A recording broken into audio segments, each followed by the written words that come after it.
Welcome back, everybody, to the forum. So, on tonight's episode, we're going to talk about overpopulation. We have some experts about the topic, Carlos Gabor, Andrea Ponce, and yours truly. So, without further ado, let's start with Carlos. Well, hello everyone. As you could see in the title of this forum, we're going to talk about overpopulation. Well, overpopulation is one of the top environmental issues that has been a concern over the past few years. This pollutes the earth and takes a lot of natural resources, and it is also a driving force for global warming, environmental pollution, mass extinction, and intensive farming practices. But now let's see a little bit about the background information from overpopulation. Well, an expert, Meadows, states that in 1650, the human population counted only with 0.5 billion heads. However, by 19,000, the population had increased to 1.6 billion heads and was growing increasingly more rapidly to 3.3 billions in 1965. However, by 2000, the population counted 6 billion heads. However, population growth started to decline after 1965 because of decreasing birth rates. As you can see in this picture, it is showing us how the increasing of the overpopulation comes from 16,000. So now let's see a little bit about the features that are related to overpopulation. Kevin, can you help me with that? Yes, of course, Carlos. All right, thank you. So, I don't know about you, but those were really high numbers. Now, the world overpopulation, as you know, continues to grow every single day. Now, why is this happening? So, here are some factors so you are aware of what is happening right now. So, the growth per year. The planet's population is growing by 1.13% every single year, which represents a huge amount of 80 million people around the world. We have the lack of natural resources. So we are consuming every single day resources from Earth, such as water, such as wood from forests and minerals. And we have higher levels of pollution. Because of overpopulation, a lot of waste is just piling up everywhere around the world and is being generated every single day by us. So what are the causes to these different types of pollution? Andrea, can you help us with this? Sure. So one of the biggest problems with these pollution is improper dumping. As you can see in the image, you can see tires, you can see a lot of dump in lakes, in rivers, in other body water that can cause water pollution. And obviously this harms aquatic life. What about another cause, Kevin?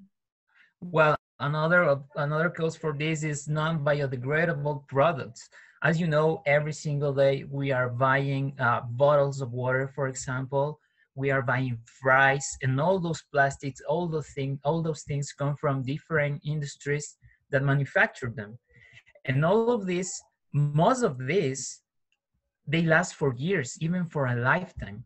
And they are thrown into the ocean, on the streets, and they are piling up, and they will be around for a very long time. Another one of these, I don't know, tell us, Carlitos. Well, another one would be vehicles, industrial emissions. Because of this, some chemicals are released into the air, which eventually cause air pollution, which might cause respiratory problems. You know, your lungs get harmed.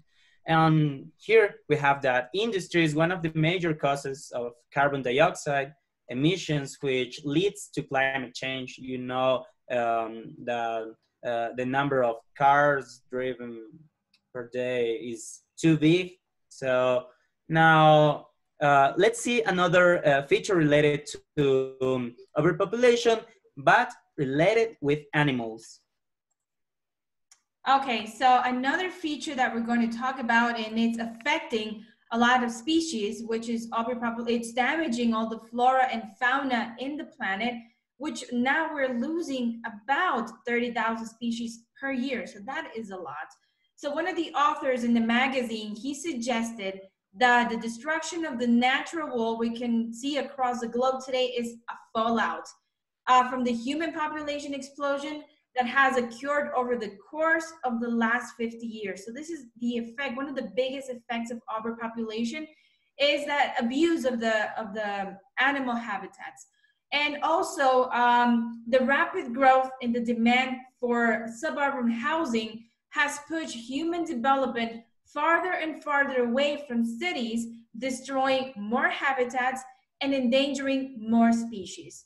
So now looking back to all of these features and all of this cause and effect, now we're going to give some possible solutions about this. So please, Kevin, can you tell us a little bit about your possible solution regarding your feature, please? All right, so one of the possible solutions is proper waste disposal. As we know, most of people around the world, they don't have the education, they don't know how to properly dispose of garbage they have around them.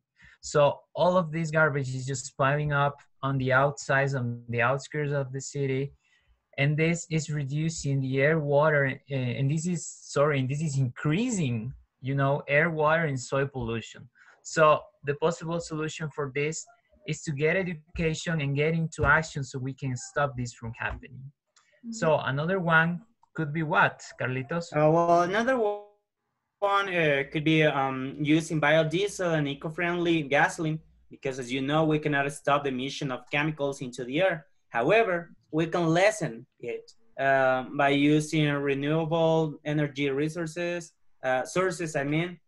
We can lessen the emission of carbon dioxide and other chemicals into the air. For example, using biodiesel can lessen the smoke bulking from vehicles, sorry.